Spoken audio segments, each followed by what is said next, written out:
Hi Pisces! Welcome, welcome. Tingnan natin kung ano yung mensahe sa'yo. Be open-minded po, hindi po halos lahat makaresonate. Thank you nga po pala sa mga nagsusubscribe, sa mga bumabalik. Maraming salamat po. Start na tayo Pisces. Ano yung mensahe sa'yo? Give me the message for Pisces.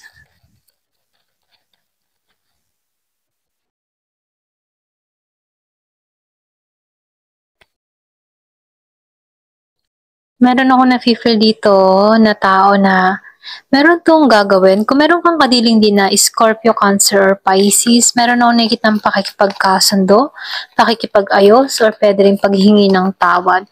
Meron kayong issue ng tao na to sa nakaraan, or pwede rin meron kayong pinagdaanan ng tao na to.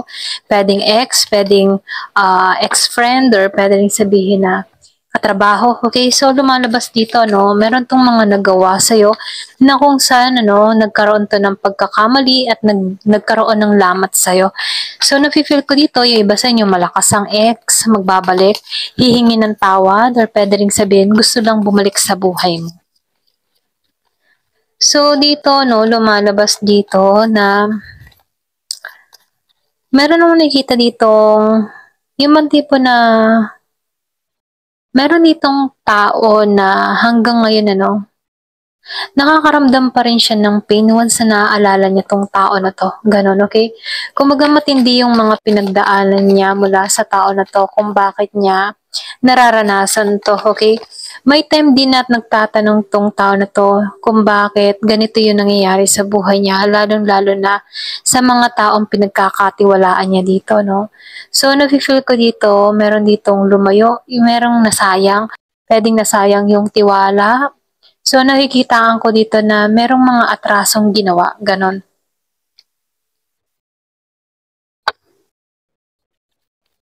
Kumbaga, nakikitaan ko dito,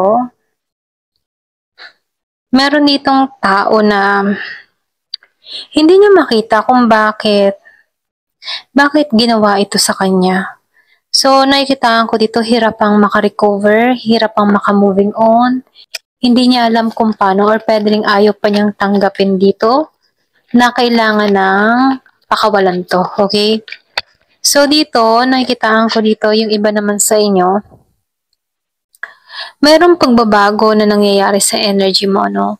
Kumbaga, ito yung parating. Kung dito, nakakaranas ka ng hirap kang makarecover, or pwede rin meron kang taong ganito, hirap makarecover sa'yo. Nakikitaan ko dito dahil sa pagbabago na nangyayari sa'yo.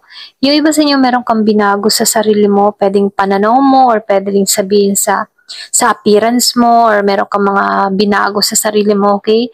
So, dito, nakikitaan ko dito na tinatahak mo yung masaya. Dito ka patungo sa pagtahak sa masaya, sa pagiging positive.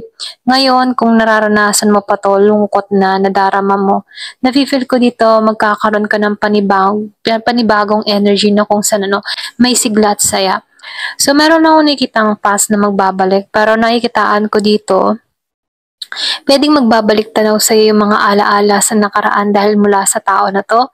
So dito, nakikitaan ko dito, hinihikayat na mag-put ka ng boundary, ingatan mo yung sarili mo. Yung iba naman sa inyo, nakaka-recover ka na dito sa sitwasyon na to. Kaya dito, nakikitaan ko dito yung pag-iingat na ginagawa mo sa sarili mo, okay?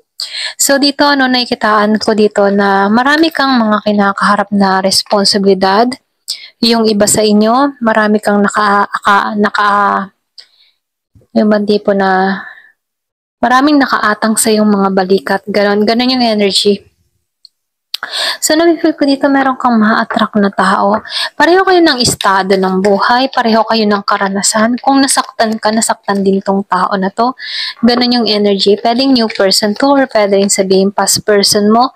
Kumbaga, magbabalik itong tao na to para ayusin yung hidwaan nyo rito. So, nafe-feel ko dito kung nasaktan ka, nasaktan din tong tao na to. Ito lang yung nakikita ko. Kumbaga, lumalabas dito na magbabaka sakali siya muli sa'yo.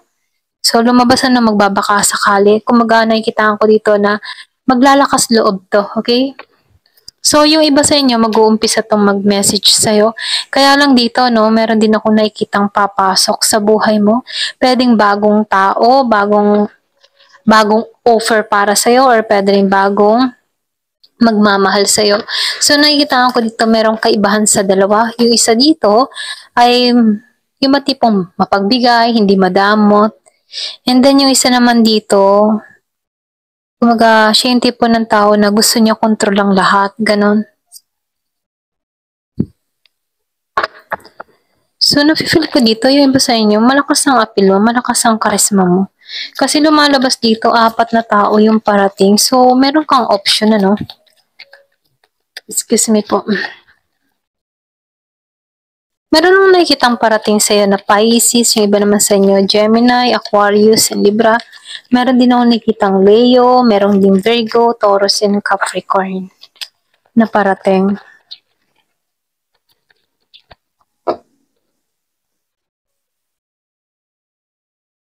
So, Queen of Cups. Nandito ka ngayon sa Queen of Cups, ano? Kumbaga, andun yung pag-aalaga mo sa sarili mo, pag-iingat mo sa sarili mo. Alam mo na yung halaga mo, okay? Kumbaga, pinoprotektahan mo yung sarili mo, lalo-lalo na yung kapayapaan mo.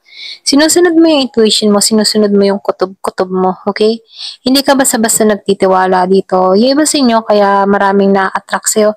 Dahil meron kang binago sa sarili mo, pwedeng nag-ayos ka dito, or pwedeng nag-makeover ka, or pwedeng meron ka lang mga tinanggal na hindi karapat-dapat sa'yo, okay? Kumbaga, tinanggalan mo na yung lumang ikaw, ganyan. So, dito, no, nakikitaan ko dito yung stability. Pagdating sa pera, swerte ka, or pwede rin sabihin, nagiging maganda yung daloy ng kaperahan mo dito, okay? So, lumalabas dito yung abundance, period of abundance, or pwede rin sabihin na makakamit mo kung ano yung inaasa mo rito. So, lumalabas din dito, no, meron ako nakikitang Year of the Rabbit, yung iba sa inyo, Year of the Horse, and Year of the Dragon. So, tapos ka na dito sa mga pagsubok na to. Ito rin na-feel ko. Tapos ka na sa hirap na sitwasyon. Kumbaga, nakaraos ka na dito. Ito rin nakikita ko sa'yo. May mga pinagdaanan ka dito na mahirap, ano. Kaya lang dito, no, nakikitaan ko dito na tatanggalan mo na to. So, yung iba sa inyo, kung madalas mo makita yung 11-11, 2-2-2, meron ditong preparation. Kumbaga, pinag-prepare ka for union or tinatawag na secret union, ano. Kumbaga, tamang tao para sa'yo. So, dito, nafe-feel ko dito na magiging masaya na ang love life mo. Ito yung inaasahan mong pag-ibig na kung saan ano pinagkait sa'yo before. Pero ganun pa man, dahil handa ka na, meron ng ipagkakaloob sa'yo rito. Give it the message.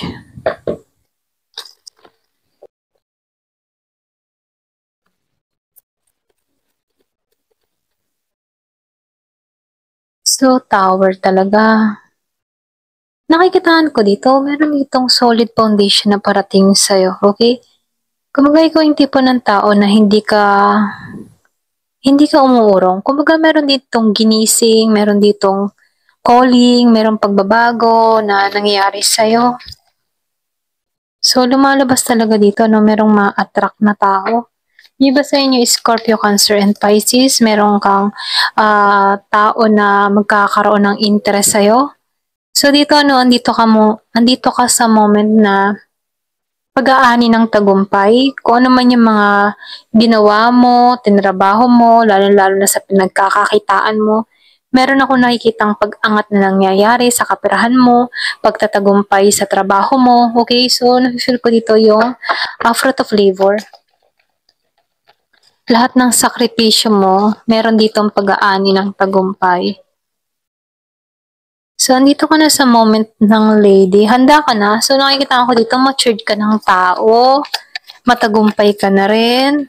Nabuo ka ng muli or dito ka patungo, ano. So, bagong simula na kung saan, ano, may tagumpay, kasaganahang naghihintay. So, ito yung parating sa'yo.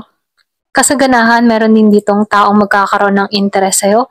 So, nafe-feel ko dito, swerte ka pagdating sa pera, okay? Kumaga, pinagkaitan ka man dito, pero ang gantimpala sa'yo sobra-sobra. Ayan, ito lang yung mensahe sa'yo. Thank you for watching. Love and peace.